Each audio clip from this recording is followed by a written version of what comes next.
Shalom semua jemaat yang dikasihi oleh Tuhan kita Yesus Kristus. Kita bersyukur untuk kebaikan Tuhan. Hari ini kita masih boleh beribadah bersama, kita masih boleh belajar firman Tuhan dan merenungkannya bersama-sama. Baik saudara, sebelum kita lebih jauh mendengar firman Tuhan, mari kita berdoa. Terlebih dahulu saya pimpin kita di dalam doa. Bapa kami yang di sorga, Bapa yang baik, Bapa yang mengasihi kami, yang kami kenal melalui Tuhan kami Yesus Kristus. Kami bersyukur, terima kasih kepadamu untuk hari yang indah. Hari ini kami boleh bersama-sama merenungkan firman Tuhan. Bapa, berikanlah kami hikmat melalui pimpinan Roh Kudus-Mu, supaya kami boleh mengerti apa yang kami akan belajar hari ini. Dan hamba-Mu yang berbicara, pakailah hamba-Mu sesuai dengan kehendak-Mu. Kami siap untuk mendengar firman-Mu, berbicaralah di tengah kami, dalam nama Yesus Kristus kami sudah berdoa. Amin. Saudara dan saudari yang dikasihi oleh Tuhan Yesus Kristus, beberapa minggu lagi kita akan menyambut Jumat Agung dan merayakan Paskah.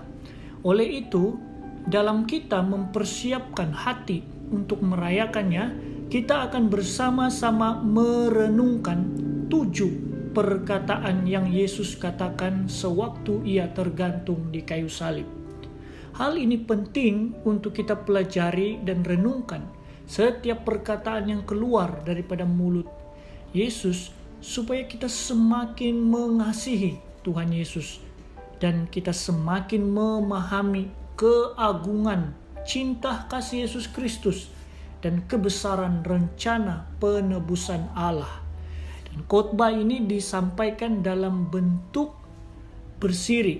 Dan hari ini kita akan memahami 2 perkataan Yesus di kayu salib.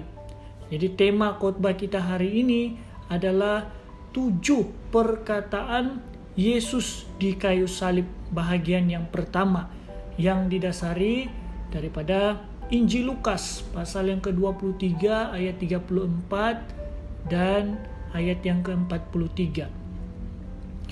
Saudara dan saudari yang dikasihi oleh Tuhan Yesus, salib adalah suatu simbol penderitaan, kehinaan dan kutukan pada zaman Tuhan Yesus.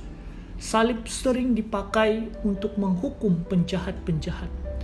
Hukuman ini adalah hukuman yang paling mengerikan dan kejam, karena orang yang tergantung di kayu salib menderita saat menjelang kematian. Seringkali di kayu salib terdengar kata-kata makian dan jeritan keluar daripada mulut orang yang disiksa.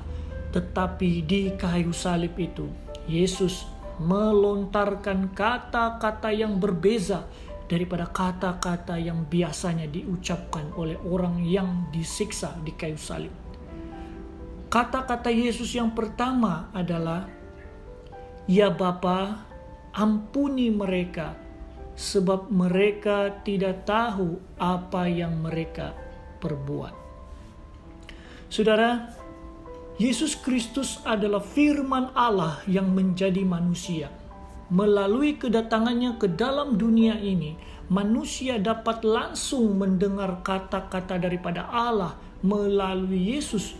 Yesus Kristus adalah firman yang menjadi daging. Sekarang firman itu berfirman di dalam dunia dengan bahasa manusia yang dapat dimengertikan.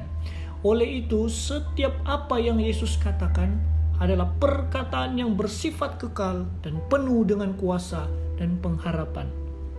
Tetapi heran saudara, sepanjang Yesus diadili, dia tidak banyak berkata-kata tentang diri dia. Dia tidak berfirman. Dan pada waktu Kristus diadili, baik di hadapan Kayafas dan Hanas, dia tidak banyak berkata apa-apa. Demikian juga ketika di hadapan Pilatus, dia tidak banyak berkata apa-apa. Di hadapan Herodes juga, dia tidak berkata apa-apa. Di hadapan pemimpin politik, pemimpin agama, dan orang ramai, Yesus berdiam dan tenang. Mengapa demikian? Apakah Yesus takut menjawab sehingga ia tidak dapat membela dirinya? Yesus Kristus pasti dapat menjawab, tetapi orang-orang yang ada di situ, bahkan pemimpin agama, pemimpin politik, dan orang ramai di situ menganggap diri mereka lebih benar. Maka Yesus berdiam. Orang yang merasa diri lebih benar tidak mungkin akan mendengar orang benar. Sebab itu saudara, Yesus berdiam. Dan jika manusia berusaha melampaui Tuhan, maka Allah akan diam. Dan ini berbahaya saudara. Jadi selagi Allah mau berbicara kepada kita, marilah kita dengan rendah hati mendengar setiap apa yang Tuhan mau katakan di dalam hidup kita.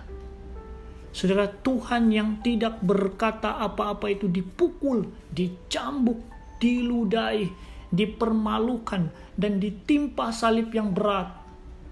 Waktu Yesus memikul salib itu, Alkitab tidak mengatakan ia berteriak, bersungut-sungut, atau mengatakan perkataan apapun. Yesus memikul salib yang berat dan melelahkan tubuh fisiknya. Dia menuju ke Bukit Golgota. Namun Yesus tetap tenang dan tabah berjuang. Semua itu karena kerelaannya dan cinta kasih Allah yang dinyatakan secara nyata bagi Anda dan saya. Pada waktu Yesus sudah dipaku, Alkitab juga tidak mengatakan bahwa paku itu membuatkan ia berteriak atau bersungut-sungut.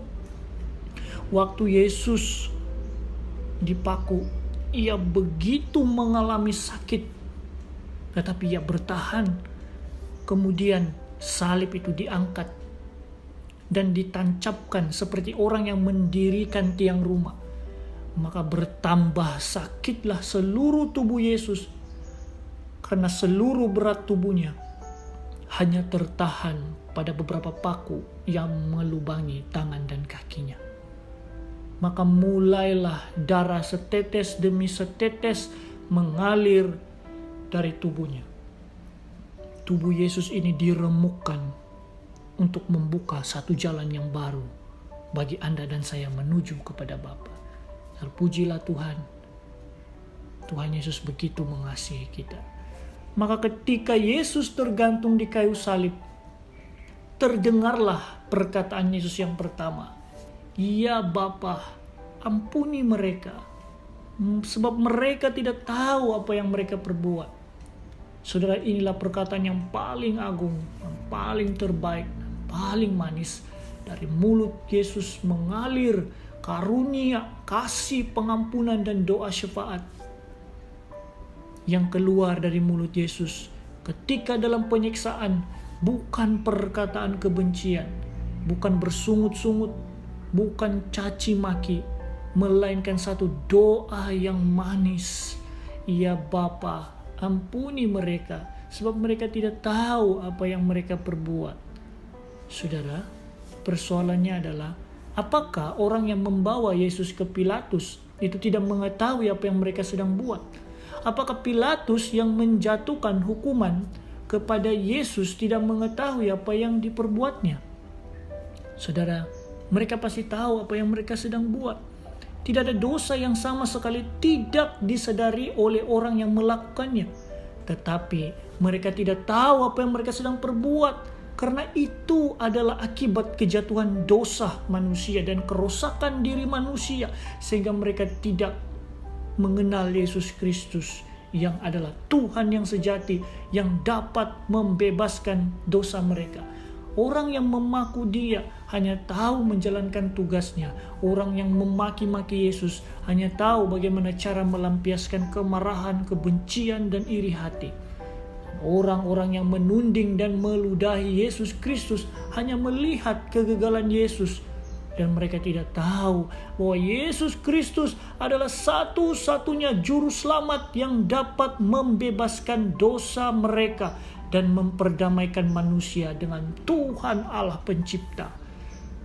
Sebab itu Yesus harus menjadi korban dosa, supaya manusia yang buta pada sebelumnya akan diberi kesempatan untuk bertobat dan menerima anugerah keselamatan daripada Allah. Saudara dan saudari yang dikasihi oleh Tuhan Yesus Kristus, ungkapan Yesus ini menunjukkan Yesus adalah guru agung, di mana apa yang Yesus ajarkan supaya mengasihi musuh, betul-betul ia lakukan. Ia bukan sekadar mengajar tentang teori yang indah-indah, kau harus mengasihi musuhmu, tetapi Yesus juga memberikan teladan yang hidup dan praktikal. Yesus berkata, ampunilah mereka.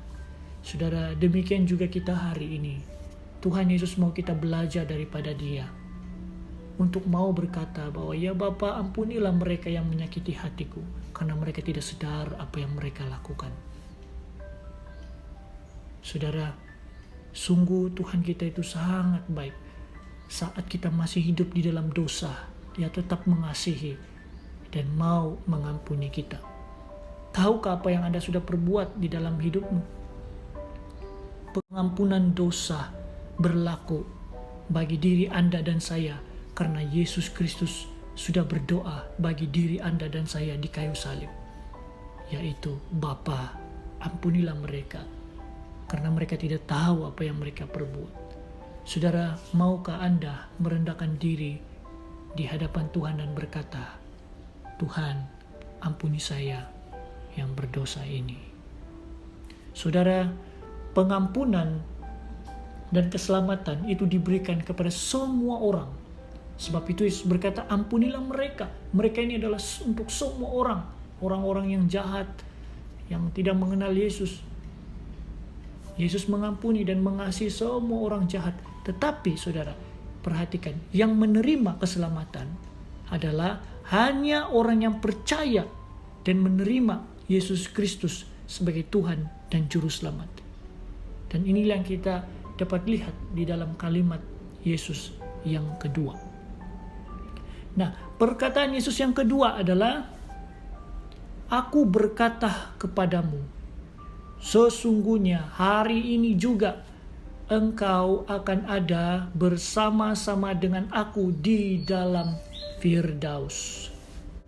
Saudara dan saudari, salib menjadi satu tanda yang memalukan bagi orang yang tidak percaya, tetapi menjadi satu tanda yang mulia bagi setiap orang yang ditebus.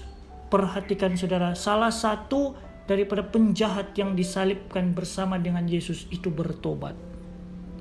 Penjahat itu mendengar banyak suara-suara yang mengejek dia, banyak suara-suara yang menjatuhkan dia, sehingga kan dia merasa bahwa dirinya itu begitu teruk, begitu jahat, berdosa dan tidak layak menerima sesuatu yang baik. Tetapi saudara, dalam keadaan dia sengsara di kayu salib, dia hanya mengharapkan suatu kata-kata yang membuatkan dia tenang walaupun dia akan mati. Kemudian saudara, dia mendengar kata-kata pertama yang penuh dengan kasih dan pengharapan keluar dari mulut Yesus Kristus, yaitu, Bapa, ampunilah mereka, karena mereka tidak tahu apa yang mereka perbuat. Saudara, di tengah kesengsaraan itu, ia melihat air muka Yesus yang penuh dengan kasih, keadilan, keberanian, kebijaksanaan, dan penuh dengan rahmat Allah, mendoakan orang-orang berdosa. Saudara, perkataan Yesus yang pertama inilah yang telah menyentuh hatinya, sehingga ia berkata kepada Yesus, ingatlah akan aku apabila engkau datang sebagai Raja. Demikianlah saudara doa penjahat itu, meskipun pengenalannya yang amat cetek atau amat dangkal terhadap Yesus, tetapi dia tahu bahwa kematian bukanlah akhir dari segalanya. Ia tahu bahwa setelah kematian dia akan berjumpa dengan Allah, tetapi dia memikirkan bagaimanakah ia akan berjumpa dengan Allah dengan keadaan hidupnya yang begitu najis dan berdosa. Oleh itu, perompak itu menyerukan doanya kepada Yesus, dan dia menyesal akan perbuatannya, dan dia tahu bahwa Yesus akan mengampuninya. Saudara, sama halnya juga di dalam kehidupan kita yang berdosa ini. Kita tidak perlu mendengar suara-suara dunia atau suara orang-orang di sekitar kita yang menjatuhkan kita. Tetapi yang kita perlu adalah mendengar suara Tuhan yang penuh dengan pengharapan bahwa Ia mau mengampuni dosa kita. Dalam 1 Yohanes Pasal yang pertama ayat 9 berkata, jika kita sungguh-sungguh mengakui dosa kita, maka Tuhan yang adil dan setia akan membersihkan dosa kita. Oleh sebab itu saudara, ketika kita sungguh-sungguh mengakui dan bertobat, maka Tuhan mau mengampuni dosa kita. Oleh sebab itu jangan kita terus menjauhi diri daripada Tuhan, tapi marilah kita dengan berani, dengan rendah hati mendekat kepada Tuhan, memohon pengampunan daripadanya yang mau menerima kita. Tuhan Yesus Kristus mengatakan, sesungguhnya hari ini adalah suatu kata-kata yang begitu agung. Hari ini adalah kata yang berisi satu kepercayaan dan jaminan kepada manusia yang bertobat akan menerima keselamatan hidup yang kekal. Saudara, keselamatan dan hidup kekal itu dimulai pada waktu Anda dan saya bertobat, bukan dimulai pada waktu Anda mati. Perhatikan saudara, pengampunan dan keselamatan itu diberikan kepada semua orang, tetapi hanya yang mengakui dosanya dan menerima Yesus Kristus sebagai Tuhan dan Juru Selamat yang akan sungguh-sungguh menerima keselamatan itu. Hari ini saudara, apakah Anda melihat keagungan, jaminan dan janji daripada Tuhan Yesus Kristus kepada orang percaya? Barang siapa percaya kepada Yesus Kristus, ia mendapat hidup yang kekal. Hanya Yesus Kristus yang dapat mengatakan hal ini, karena dia adalah Tuhan yang sejati. Yesus tidak minta izin kepada Bapa, bolehkah saya membawa penjahat ini ke surga? Tidak. Tetapi waktu itu Yesus langsung berkata, hari ini juga engkau bersama-sama dengan aku di Firdaus. Mengapa Yesus berkata demikian? Karena Yesus adalah Tuhan yang sejati, maka ia berhak berkata demikian. Yesus yang membawa penjahat itu ke surga. Maksudnya, hanya Yesus saja satu-satunya yang tahu jalan ke sana, karena Yesus berasal daripada surga. Ini bermaksud bahwa hanya di dalam Yesus Kristus saja ada keselamatan. Di luar Yesus tidak ada keselamatan, karena Yesus berasal daripada surga. Dialah yang tahu jalan ke surga, dan hanya melalui Yesus Kristus saja kita akan sampai kepada Bapa di surga. Saudara, salah satu hal yang menarik daripada penjahat ini, ketika ia sudah mendengar jawaban daripada Yesus Kristus, ia sudah mulai menjadi tenang dan dia tidak berbicara apa-apa lagi. Penjahat yang sudah bertobat itu sudah mempunyai ketenangan seluruh hidupnya di hadapan Tuhan Allah, dan kepercayaan dan keyakinannya akan janji Yesus Kristus memampukan dia untuk menahan sakit yang sementara. Tetapi apa yang dia tahu adalah ia sudah memperoleh kehidupan kekal di surga. Demikian juga kita hari ini saudara. Seharusnya janji-janji Allah itu akan membuatkan kita lebih setia kepadanya dan bertahan menanggung penderitaan, pergumulan yang hanya sementara kita alami di dunia ini. Percayalah saudara bahwa ada mahkota kehidupan kekal yang kita akan terima di sorga nanti. Bapa menunggu kepulangan kita di sorga dan akan memberikan kita kehidupan yang jauh lebih baik dan mulia daripada di dunia ini. Inilah pengharapan kita saudara selama hidup di dalam dunia ini, sambil menanti harinya Tuhan tiba menjemput kita kembali ke surga. Dan setiap kali Anda mengalami penderitaan, pergumulan dan kesengsaraan, katakanlah pada dirimu bahwa ini hanya sementara. Aku harus bersabar dan bertahan. Tuhan akan menolong aku. Dan satu hal yang kupasti adalah jaminan keselamatan dan hidup kekal di surga aku sudah terima. Inilah iman, kepercayaan orang yang percaya kepada Yesus Kristus.